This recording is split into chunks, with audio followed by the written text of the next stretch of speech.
Welcome to The Explainer. Today, we're diving into the complex, colorful world of graffiti to tackle a question that's been debated for decades.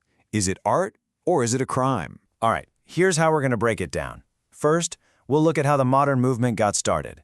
Then, we'll get into that central conflict, art versus vandalism. After that, a really surprising shift in perception that's backed by data. Then, we'll see how it went mainstream.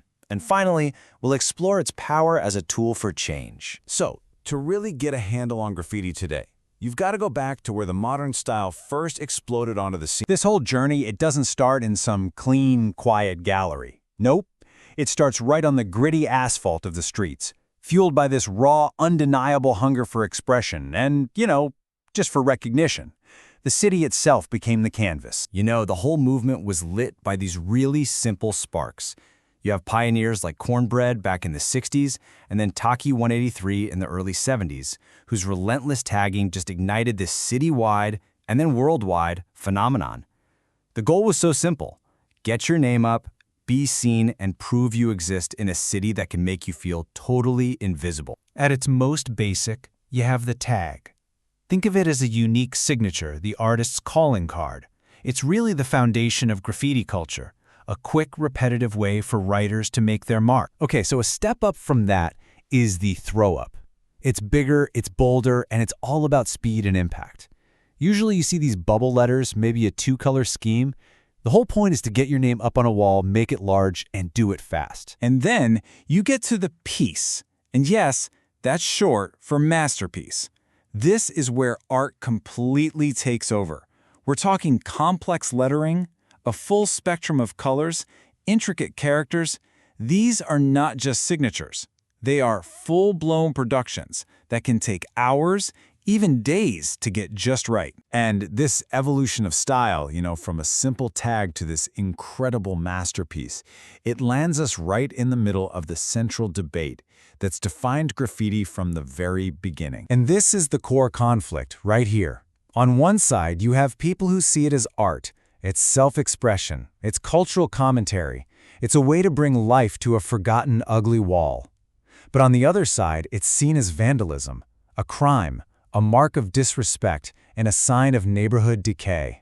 For many of the artists themselves, the distinction is really simple. As this one writer put it, what they do isn't destruction, it's creation. They see themselves as adding something beautiful to the world, not taking away from it. Legally, though, that line is, it's not blurry at all. Without permission from the property owner, it's legally defined as vandalism. Period.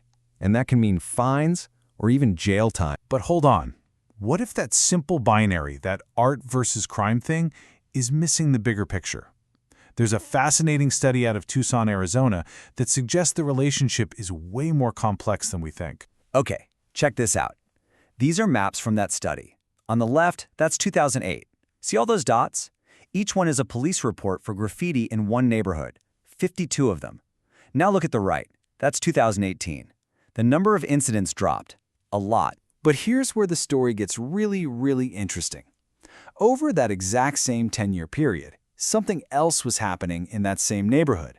The number of large sanctioned murals went from 0 to 17. So what was the result? As the murals went up, reports of illegal graffiti plummeted by a staggering 65%. Think about that. The more sanctioned legal art a neighborhood had, the fewer complaints it got about unsanctioned art. And this points to the study's incredible finding. It suggests it's not just that a big mural stops people from tagging on top of it. It's that the murals actually change how the public perceives art on walls.